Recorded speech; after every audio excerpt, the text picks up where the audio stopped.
From an angry judge to ghostly children who still love to interact with the toys and tricycle they left behind, to shadow figures seen lurking the darkness that change shape and creep ever closer to brave visitors.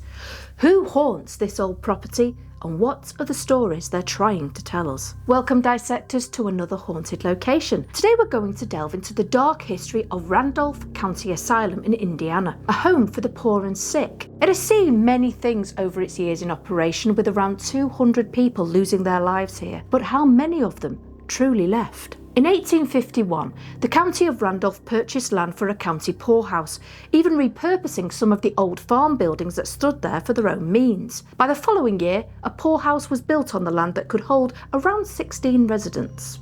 If you were able to work, you'd be expected to pull your weight on the farm, which offered much produce to the community. When a fire burned down many farming properties at Randolph in January of 1854, the community rallied together to make sure that the business was up and running again quickly. With more people needing Randolph County Asylum services, a new brick building standing at 2 stories was built in 1855 to 1856, but quickly had to be demolished as it just didn't cut it due to poor conditions. The structure that you see today was completed around 1899 and is around 50,000 square feet. Now it could offer even more refuge for people like unwed mothers, orphaned children, families too poor to take care of themselves, the old, and people struggling with mental or physical disabilities. It had many of the modern amenities you'd expect for a place that was meant to heal and help those in need, from private rooms to large wards. It had a kitchen, laundry room, as well as separate dining rooms for men and women. On the farm, you now had a barn, machine shed, garages, chicken houses, to name just a few. But also, situated close by on the property was a cemetery for residents who mostly succumbed to natural causes, but there were also those who died at their own hand, as well as diseases. In the late 1800s to early 1900s, tuberculosis was a particularly common cause of death. As you can imagine, with many people residing here over the years, there have been tragic events taking place that have left a stain. A young lady called Miss Mary J. Blair died after giving birth. At the time, no one knew who the father of the baby was, but a letter was found that Mary had written addressed to a man called Mr. A.H. Green. It was soon discovered that he was the father of the child, but stated he'd not been aware she'd been living in an asylum. One poor resident called Sam Preston wanted to end his own life and did this by shoving a penknife blade into his head. Unfortunately for Sam, he did not succeed, as a doctor managed to extract the blade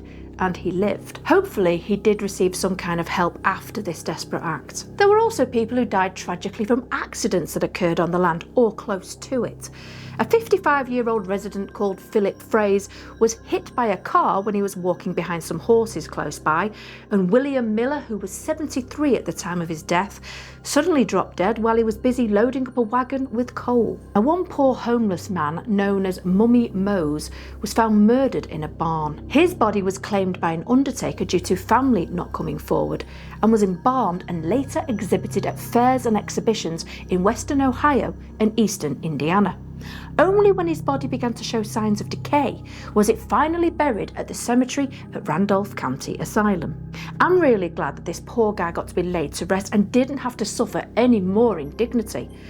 I know nowadays we can donate our bodies to science, but Mummy Mose wasn't given any choice in the matter, making it, in my opinion, quite cruel. So what paranormal events can be discovered at the asylum? And the answer to that is many. Guests to the property have experienced strange noises, which might not sound too bad, but others have come away scared after witnessing things that they can't easily explain away. One of these spirits is called Doris, who was a former resident and worked in the kitchen during the early to mid 1900s.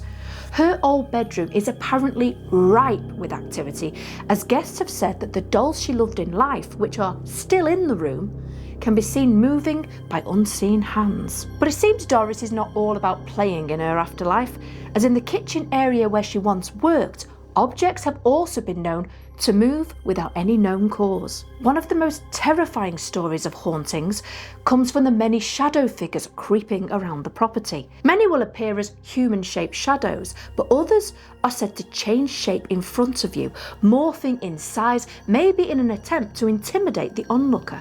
These figures can also appear as white or misty shapes and apparently can be seen not only on the thermal imaging cameras, but with night vision too.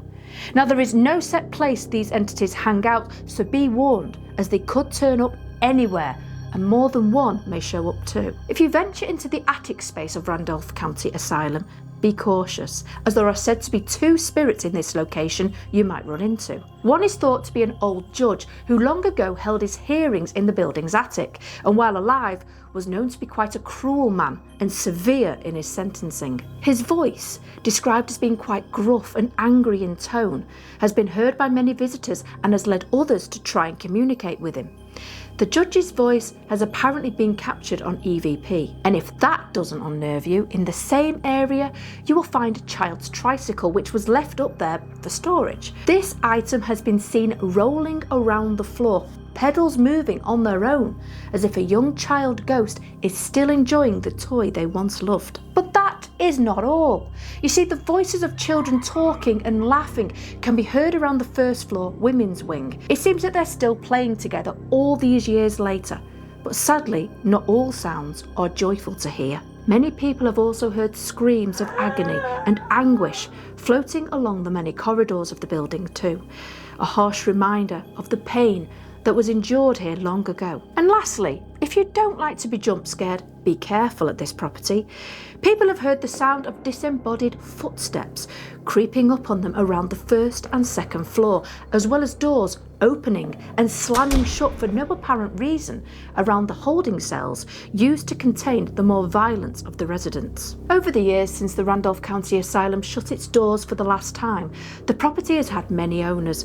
In 1994 it became the Countryside Care Centre and later became a storage facility for the county. Nowadays, since 2016, it has been repurposed again, and this time as a paranormal attraction, with ghost hunters from all over coming to investigate its dark, ghostly history. So if you're interested in exploring this fascinating location, you can check out their website to see about dates and prices. You never know. You could come across many entities that go bump in the night, giving you an experience never to be forgotten. So what do you think of today's haunted location? Do you feel that Randolph County Asylum is truly haunted? Is there a spirit you feel particularly sorry for, or would like to encounter maybe? Let me know in the comments below. I hope you enjoyed today's episode, and if you did, please consider showing the channel some love with a like, comment, or subscribing for more dark stories on the paranormal. Until next time, my friends, stay safe out there.